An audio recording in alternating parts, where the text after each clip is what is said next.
Welcome back to season 4 of the Doggone Truth About Rescue. I cannot believe we are here. We took a little hiatus. No, we didn't take a hiatus. We just ended season 3 for the holidays, which were still a very busy time of everything going on. But here we are, season 4. Sai, our co-host, if you're new here, has some exciting news to share about a big number that we hit as we concluded season 3. Oh, we hit 25,000 downloads ending our season 3. So, woohoo! I want to hit that many just in this season. I agree. Not that many in one episode. Could you imagine? We're getting there. Slowly but surely, we're getting there. And it wouldn't be a season kickoff without co-host. I'm just going to call you that now. Co-host squared, Jen Dosky is with us today as well. Hi, Jen.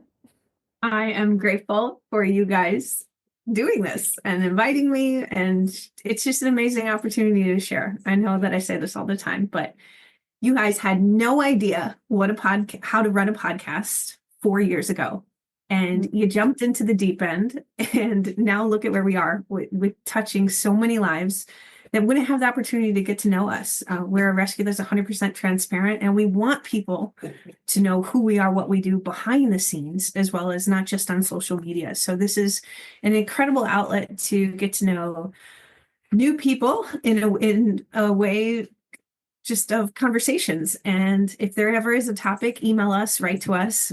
We want to share as much as we can, because that's what life is: sharing, learning, growing, and always trying to make today better than it was yesterday to build a better tomorrow.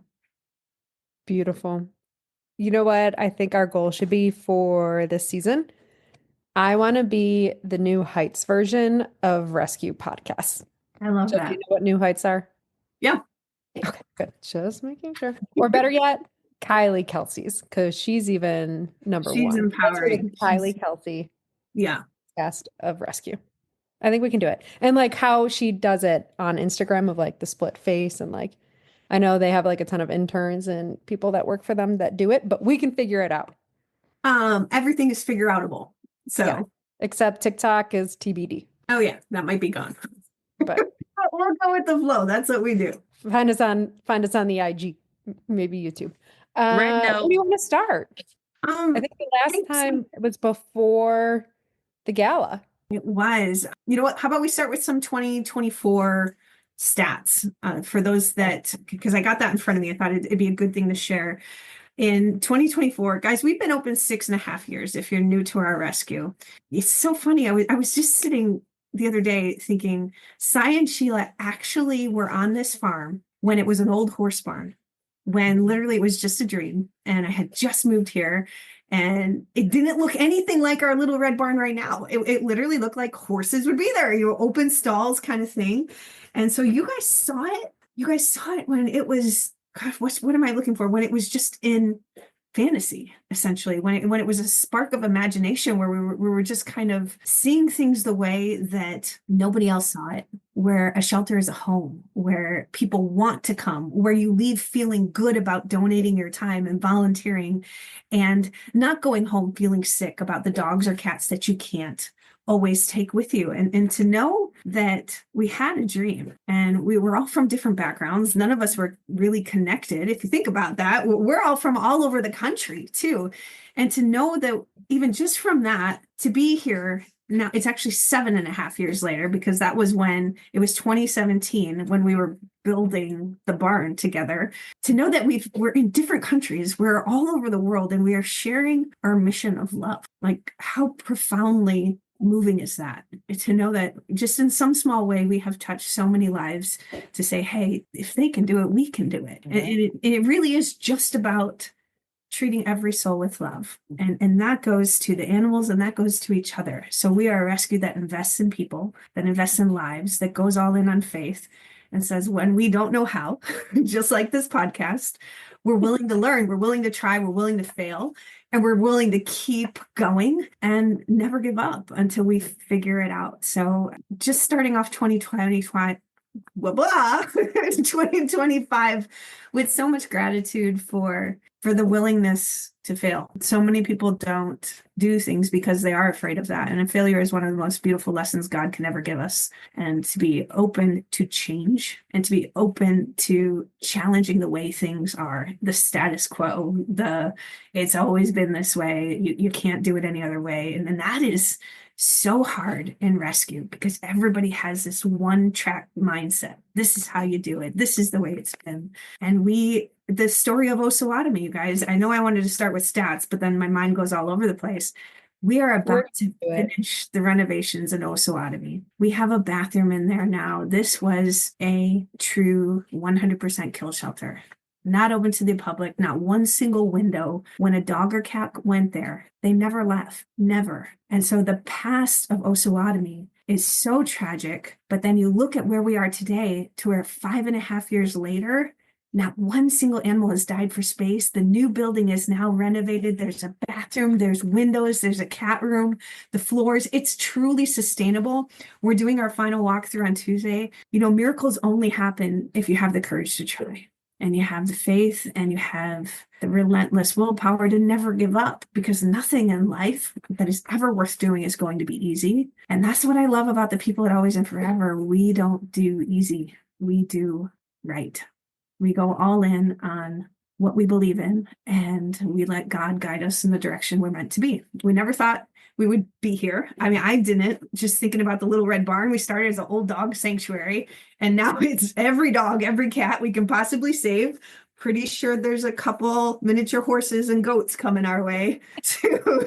So we are expanding because that's the thing. Everyone is a soul, and that's what we believe. We're all God's creatures, and every soul deserves love. So 6.5 years later, in 2024, we actually rescued 883 dogs and cats. We had 743 adoptions, and we paid for 454 spays and neuters.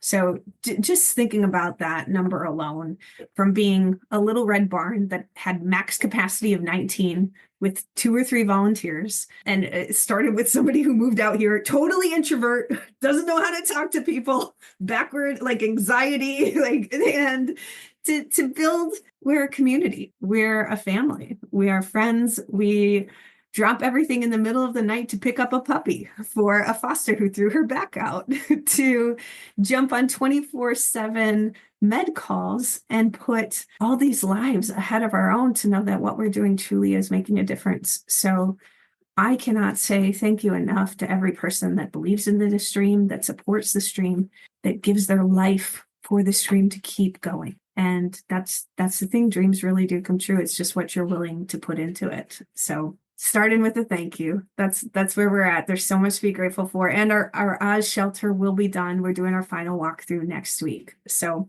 very excited. Grand opening. Well, we've been open.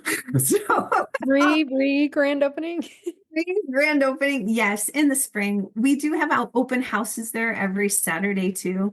And that's such an interesting thing too. We've learned, I know I started this with talking about that, but we truly have learned from making every single mistake possible. Last year, we did a podcast and I shared our entire adoption and foster team walked out, deuces. They left us and they left angry. They left wanting us to fail. Now, these are very good people. And so let me put context back to that. We always draw good people into Always and Furever. That doesn't mean that I'm going to be a perfect leader or be a perfect boss, or never make mistakes. So there was a lot to learn and there was a lot to grow from with that. And many, many situations I should have handled differently. So to take a step back and say, gosh, that hardest time that we went through, where you look inside and you say, okay, what do we need to do differently as an organization? And what do I need to do differently as a leader to protect my people more, to empower them? And we revamped our entire adoption and foster team. And it's amazing now. And again, the most beautiful people are drawn to it because why? Because we're built off of second chances. And I don't read the Bible. I should. I'm a Christian. I just kind of... You're a reverend. I know, but I little things stick in my head. And I always say, you know, those are kind of God winks where something pops in your head. It's not me. And I don't even know what the scripture is on that, but like Jesus forgave 7 times 7 times 7 times 7, something like that.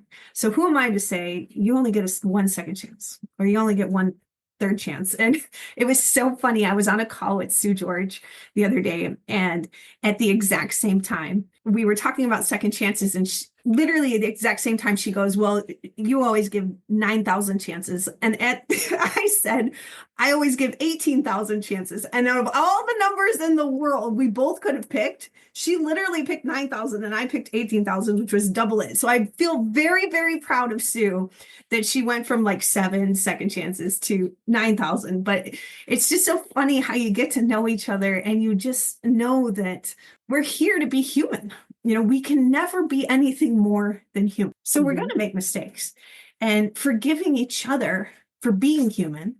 You know, that's part of being a family, and that's part of being something bigger than yourself and say, yeah, you're going to screw up, but we're going to learn and grow beside each other and share our failures, share our lessons, and keep going together, because we know for the greater good, these animals need us to, and we really need each other in so many ways. I want to be here today. I want to be the person I am. I wouldn't have the love in my heart if it wasn't for all the people that surround me every single day and say, keep going. It's not easy.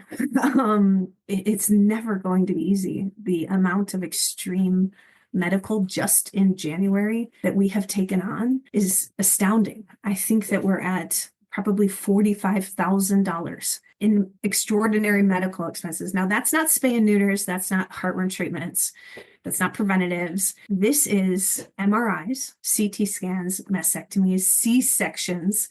We're talking all of the surgeries that most other rescues don't take on. They let the animal pass because who has $4,000 to do an MRI on a dog to determine if there is a brain tumor, or if there is a route that we could, if it's meningitis, do a spinal tap. And when you take a step back, we really don't have excess funds to do that. I say this all the time. We have excess faith to know that people will believe that if it was my dog and I had the ability to fund an MRI for my dog, I would do it. I would go to the ends of the earth for my dog. I've mortgaged my house twice for these dogs. I've emptied my 401k twice because I believe in this rescue so much. And I also believe in the right now. Why would I wait for myself to retire? I'm never retiring. This is what I love. Now, I'm a volunteer for Always and Furever. Let me be very clear on that. I do work as an attorney as well, but the work provides towards this value. But if I had someone I loved and their dog was going to die, if they didn't do a surgery, let's say it's a $4,000 leg amputation, because sometimes it can be that much, or a knee surgery, and I had the funds in a split second, I know every single one of us would be like, okay, here, you know, because we have the funds. Sure, I love you, you love your dog, I love your dog, here you go. Not everybody has $4,000. So I personally, I don't. My savings, I spend it. But it's saying, okay, we know you love your dog. This dog might not even have an owner. Let's be the family this dog never had, and let's all give what we can and find a way. So it's having the faith that people will believe that every single soul deserves someone to love them, and collectively our love together, guys, that's what moves mountains. That's why we do the impossible, and that's why every day we know, even when we don't know how it's going to work out, even when we have $45,000 in medical expenses in 17 days. Like it's staggering to think that. And they just keep adding up. We took in 2 new, completely malnourished, emaciated, just as skinny as Mikhail dogs in Wichita that were basically starving to death. And what do you have there? They're in the ICU now for at least 5 days. You got to do x-rays to make sure that there's not something stuck in their stomach. You got to watch for refeeding syndrome. They've got to be on IV fluids. They're in the ICU. So you're talking 3,000 to 5,000 each. And that's just 2 more dogs we took in today. Like the list is endless with the amount of care and we provide for these animals. But here's the bottom line: if we don't, they die. And we truly do believe that every soul deserves someone to believe their life matters. And if that requires us to have the most crazy exponential faith on this earth, then we're going to step up to the plate. We're going to be the rescue that does that, and know that God will guide us through, because He's done it for the last 7.5 years, and nothing about Always and Forever has been because of one individual. It has been because of all of us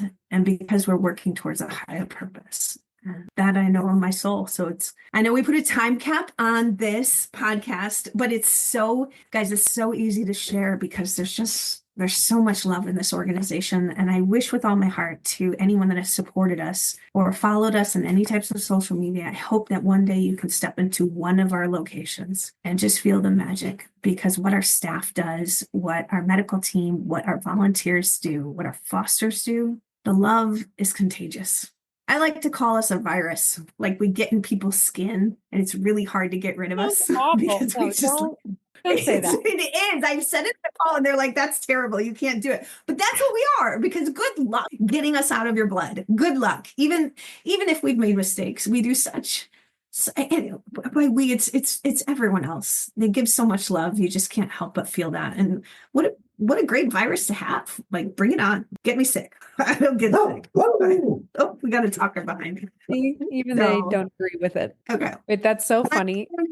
Here. Anyways, go on. Maybe this is a short episode. That's all you have to say? No, there are days where you're just humbled. You kind of lose your words for just appreciation of everyone. It's such an amazing thing. Now, I'm in every message group, not because I want to, because there's probably some tidbit that I can provide some value, but in so many ways, we have leaders on every aspect of our rescue, and to watch to where it's so funny because 6.5 years ago when we first started, we never had a meeting, and it was Craig who was like, Jen, you need a meeting. And I was like, no, we don't do meetings. I don't want to talk to people. It's like we never had meetings before.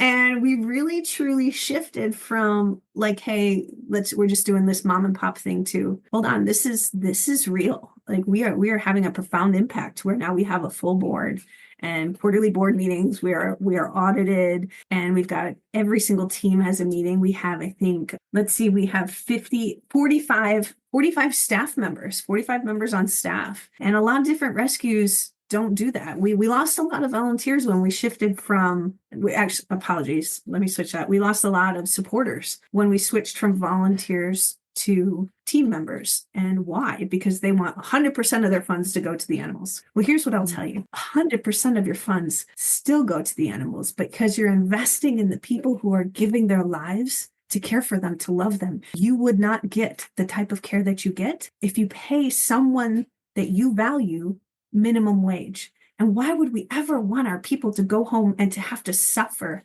financially? So that is a huge stereotype we fight, because everyone in our rescue does so much good. They deserve to be valued and treated just like they've put in. And that is breaking the stereotype of going home, and people in rescue shouldn't suffer.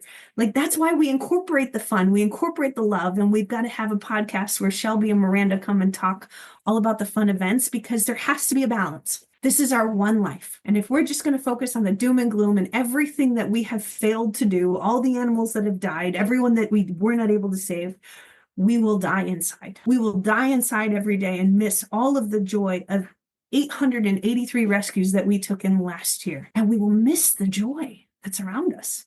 And life is about the moments. Life is about looking around and being humbled and saying, my God, look at what you've given us, and thank you. Every morning I get to go right now it's 10 degrees outside, or 3 degrees. It's going to be insanely cold in the morning.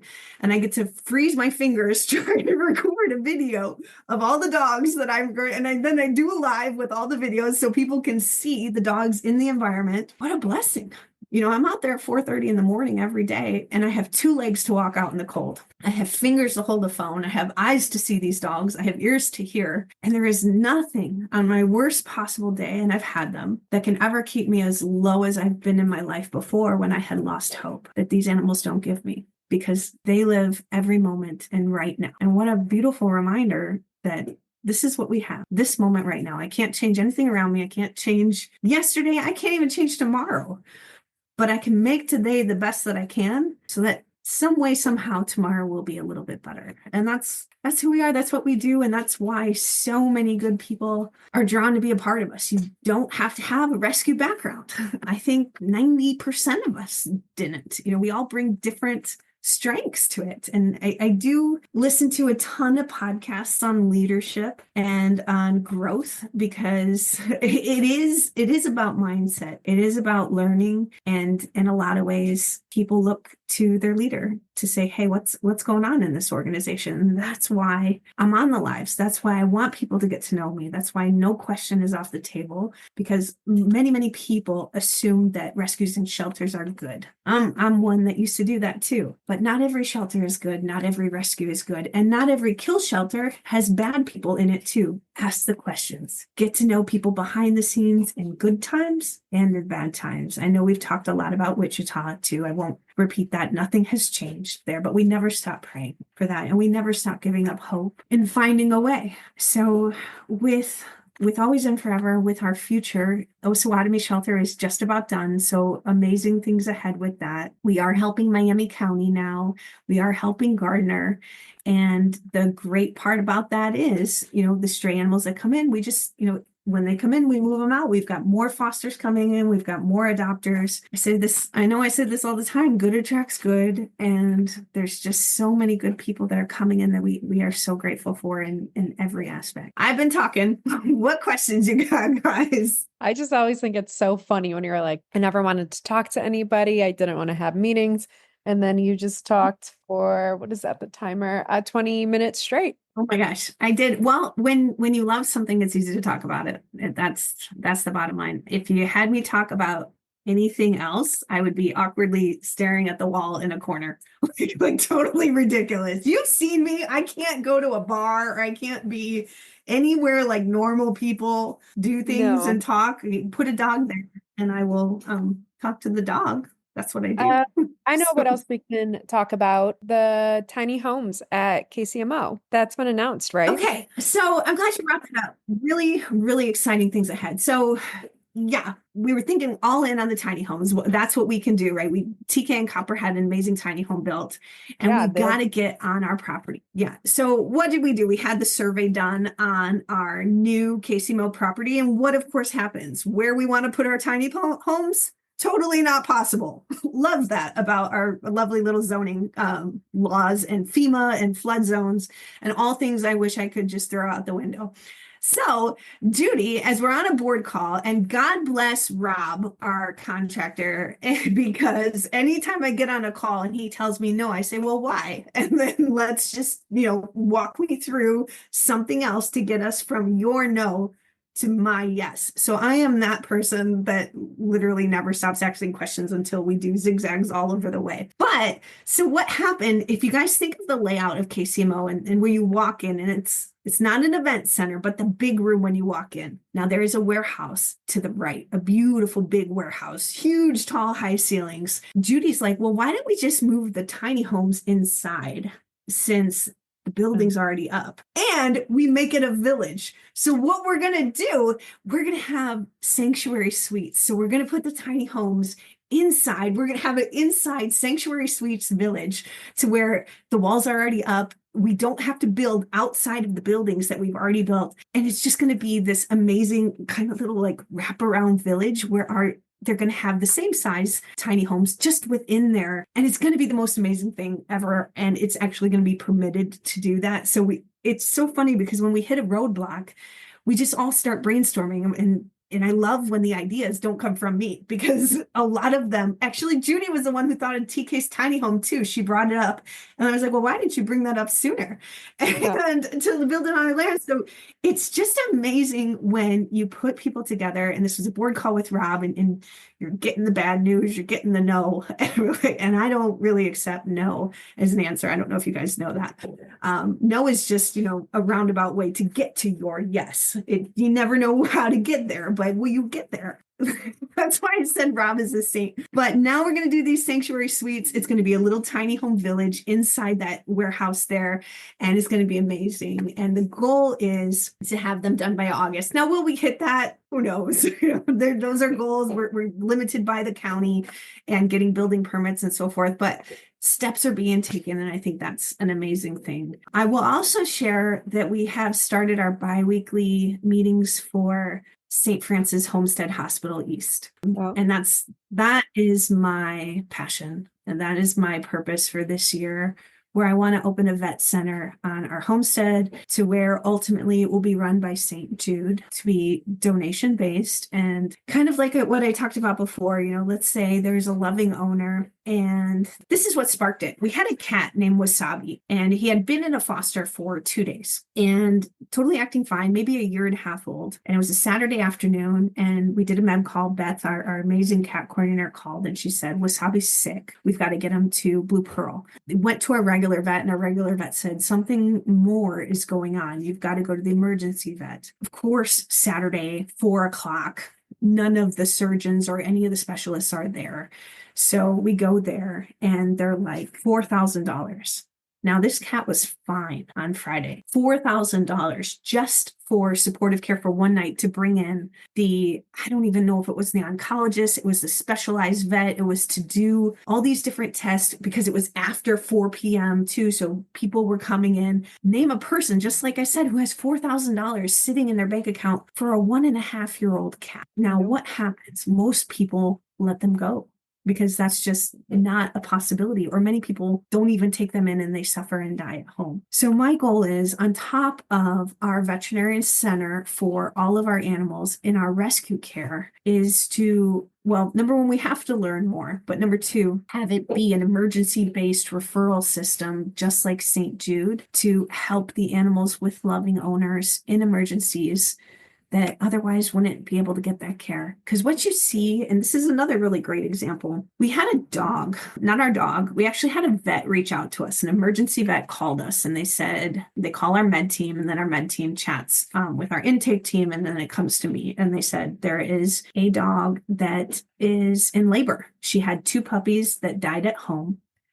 2 puppies have died in her belly, and there's 1 puppy we believe is alive that is stuck in her birth canal. She is about to go septic, and she is dying. It's $5,000 for a C-section on this puppy. Now, backstory on this was a breeder. Now, is this breeder licensed? I have no idea. Do I know anything about this person? No. I'm giving you the facts that we know. We're presented with a phone call that says this dog is going to die without a C-section. The owner can't afford it. Now, what do we normally do if we're going to help an animal? We take the animal into our care, right? And then it's our animal, then we fundraise. There was no time for this. We didn't ask for an owner surrender. We didn't ask for anything. We just said, we got the phone call. And then many times it's just a judgment call and say, hey, what would you do? And you follow your gut. The dog was dying. She was about to go septic. She needed a C-section. And we said, okay, we will pay for the surgery, $5,000. So we did. Then we have our intake team call the owner and say, but here was the condition. We said she has to be spayed during the surgery. That way she couldn't be used for breeding again. So we said, we will pay for it as only if she is spayed. So we had her, saved her life. The puppy had died within her. So she lost 5 babies that Do they all know back what the caused owner. something like that? Sometimes you just have to get the dog to the vet when they get stuck like that. I don't know. I don't know enough about whelping as well. I do know that if you're inexperienced with labor and whelping and all that stuff, there can be complications, and you want someone that has gone through that before. But as I shared, here's the thing, I didn't even know what whelping meant, and I still kind of throw that word around, not being knowledgeable, but she knew it. So it tells me that there's something more to the story, and there always is. You never know if you're getting the truth or not. And in so many circumstances, we just take people for what they tell us. I am a person that will always trust people, and that's to a fault. And I've been burned a million times on that, but that's me. I refuse to change me based off somebody else, and that's how we're all unique in that. But this person, when we told after she was spayed, we had Kelly give her a call and say, hey, she's spayed now, she's going to have follow-up surgeries and medical situations. Would you consider signing her over to us? And many conversations went back and forth, and she did. She signed her over to us. I think we posted her on our main page, and within 2 hours, I can't even tell you the amount of hate messages we got from the owner, from the friends, saying we stole the dog from them. And like all of the comments that we lied to them, that we coerced them. Like, number one, the surgery was already done. We were already paying for it. She signed the owner surrender after. what we ended up doing was we actually ended up transferring the dog to another rescue we trusted. We inherited a $5,000 bill. We paid it because it was the right thing to do. And we saved her life. Now that's the situation where you're going to have the balance of looking at the dog, looking at the owner. To us and the cat, we're going to choose the animal. And we're going to do what we need to do to save the animals. So there's so many discussions where we have to figure out, how do we not be taken advantage of, and help the people who truly need us. Now, we kicked off these bi-weekly meetings with a core group of people to kind of brainstorm. And where I want to make sure that we're focused on is, there's going to be people that take advantage of this, right? Like, could they pay somewhere else? Sure. Are they going to? Probably not.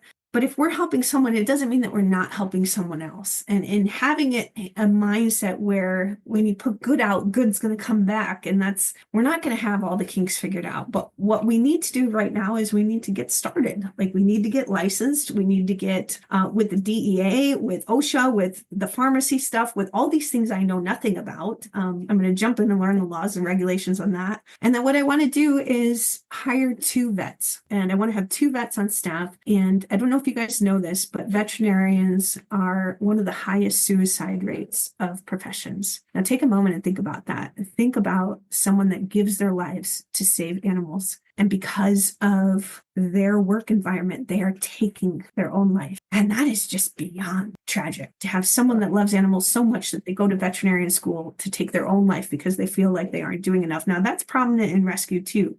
But that's why we want to change. We want to change the way shelter medicine is defined, because there should be no shelter in front of medicine. I find that offensive because why should one animal be treated differently than another just because they're homeless? That's like saying somebody who's homeless and walks in the ER should get different type of treatment in the human world. And that's why I want to change that all and break those stereotypes and say, we can do better. And how? Just by believing that every soul matters and saying, maybe we don't know how to do this, but we're going to figure it out. We're going to research how St. Jude's does it and really try to bring in the concepts of, let's help our neighbors. Let's help the people that love their animals but can't afford it. Let's help the elderly that maybe need vaccines for their pets and don't even know that they're supposed to be doing that, with like heartworm preventatives. I didn't even know that. There's so many good people out there that love their pets that need help. Now, we will never be a rescue that does outreach. We won't. That's not one of our strengths. There are amazing rescues that go door to door, that pick up dogs off the street and cats off the street and do, what is that? TNR, trap, neuter, release. Yeah. That is not us. That's not us. What do we do? What do we do great? Love these animals, take care of them, provide the medical, show people how to care for your animals, and set the standard to how shelters should be run. That's what we do. That's what we want to inspire people to invest in. I mean, you're investing in love, you're investing in kindness, and you're investing in not only taking care of your community animals, but your neighbors too. And even the ones that don't like us, because there always are going to be people that don't like us. I think that the more that you grow, the more good that you do. In very many sad ways, the more enemies you create. That's not a statement about us. That's a statement about them. Because people that see you as a threat, you're only a threat because we're doing things that they didn't think that was possible, or they don't have the courage to try themselves. So did I hit our 45-minute mark? Because I can keep talking, you guys. But 37 minutes and 27. But that's the whole thing. You have to start with a dream. You have to start with something that is beyond what you think you can do, that only God can do. Otherwise, you're thinking small and you're thinking like everybody else. We took a little red barn and we have now saved almost 6,000 animals in 6.5 years. Think about that. 6,000 animals. Now think about every single person that has loved those 6,000 animals. Every single person. Our Facebook reach has reached 12 million views in 1 month. Like we are touching people in ways we will never, ever know. And that's what consistency is. It's waking up every day, doing the little things with excellence and with love, and inspiring someone else to do just what you do, to love one animal, to start with one and then go to 2 and then just keep going. So why would I retire? That's why I just keep cleaning out my 401k, because I believe in this, and I will put everything I have, everything I am into this rescue, because there's just the best people behind it. And the people are what make it magic, not just any people, the right people. So I could not be more grateful for what we've done. And I'm so excited to see where 2025 goes, because every year is different. We never ever know where we're going to end up or how it's going to be. And I would love an to go back and adventure. listen to some of our season 1, season 2, and what we were talking about Okay. then, and how much of it has come to fruition and how much of it is still out there in Mars with some of your other ideas. Can I just tell you, I listened to our very first episode Oh, and no. I was taken back. I did. I was taken aback by how much we haven't changed and how Oh. much we love, and built on the principles that we stand by. And I love that, because that just shows we are real. Know who's behind your rescue, know who's behind your shelter, and know what their values are when they go through the trenches, when life sucks, and it does. And know who they are when you ride the highs, because it's going to be highs, it's going to be lows, it's not always going to be easy, but it's going to be amazing. And it's always, always, always going to be worth it. And I am confident we are going to reach every single goal of 2025. I don't know what they are yet, but we're going to reach them. It's late. I'm losing my words. So That's why I set a time limit. I know once you get to a certain point, you get like loopy and a little out of it because you wake up at like 4 a.m. So this is like midnight for you. It is. And it just doesn't stop. We really don't ever stop. Our teams are always working, the dogs and the cat side. The cat side is amazing, you guys. I wish those numbers were higher in 2024 of rescues. There was like two or three of the numbers that were higher than dogs, that we've done more with cats. 486 cats in 2024. And that's amazing. That speaks to Greta in Wichita. We've increased our movement there. Beth out here as well. It's the amazing PetSmart team. They're all just great. It's just really good people doing really great things together. Like with the spay and neutered on them and then getting them into homes, how much, 46 you said, of like how much that minimizes the reproduction of what it could be. I know. Oh my gosh. That before, of like how many cats can have within like a very short of time, and just why that's such a problem. So the fact that we got 500 almost spayed, neutered, and it starts with one. I mean, just our single foster, anybody can do what we do. Anybody. You don't have to have a special background. You don't have to have tons of money. You really, really don't. A lot of people say, oh, if I won the lottery, if I was rich. I was not rich when I started this. I went into extreme debt. Not everybody has to go the route that I did, but that was the route that I knew how to do. I went into debt. I knew it was worth it. I have always believed, kind of like student loans, you're investing in yourself.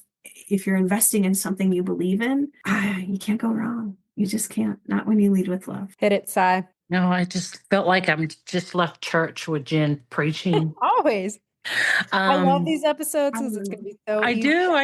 I'm just sitting here listening in awe. Really bad. I just talk the whole time. No, you're very inspirational. It's like my therapist has been on maternity leave for the last 2 months. I just got the reminder email today. She's coming back in 2 weeks. I'm so pumped. But either way, so it's just good to get life reminders and updates. I agree. Jen, we need a cover dog. Let's do Pluto.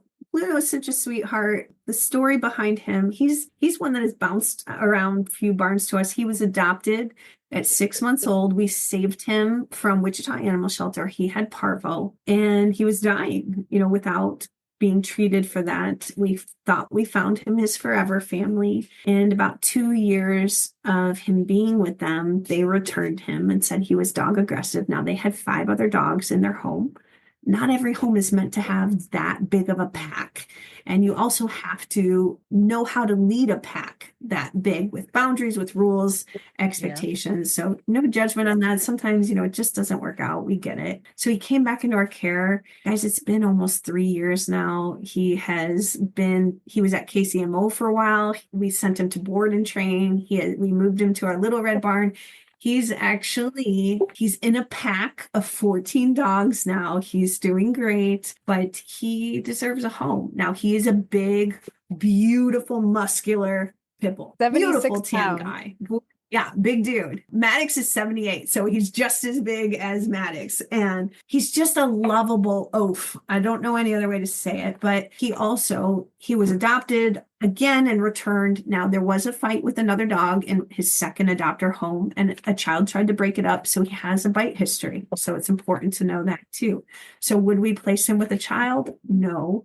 Not because he's aggressive to children, but because he does have that history. But we are a big believer in disclosing everything that we know and finding the right family and fit. And this guy has waited so long. And we do believe in second chances. We believe that there are homes out there for everyone. And if there's not, we're going to be the home for them, just like Toucan Copper. But this big dude has so much love to give, and someone out there will give him a chance. I know it. He might not be good with He cats. reminds I me don't of feel like he'd Tuck. be a good. Like if Tux can find a home. Yes. Like That I was agree. Oh, that's a good one, anyone. Sheila. Like okay. Did you guys see Bucky's photos today in the yes. home? Can we just talk about the long-term dogs when we see them in a home with love?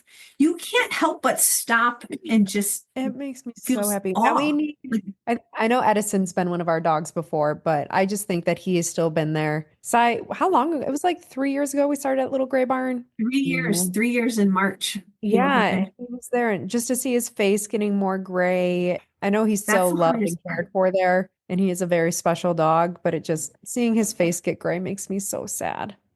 It is really hard to watch the ones that are adoptable grow old with us, because they're Yeah. missing out. You think they're missing out on a family, but that's why I say our staff does such a good job of loving them like their own. I will tell you this too. I wrote a post once. The hardest thing people don't see is when you close the barn and you leave them at night. That is the worst thing our staff does. Not because we're not leaving them like in a good environment or anything like that. They're surrounded by love, but just to know you can't take every single Yeah. one home, cuddle them, and throw them in your bed with you, or Right, that's the give best them the. part. That is the best part of having a It, dog. Come home at night after work and sitting on the couch lounging yeah, or in bed. Minus Kingston doesn't do any of those things with me, but just having him around.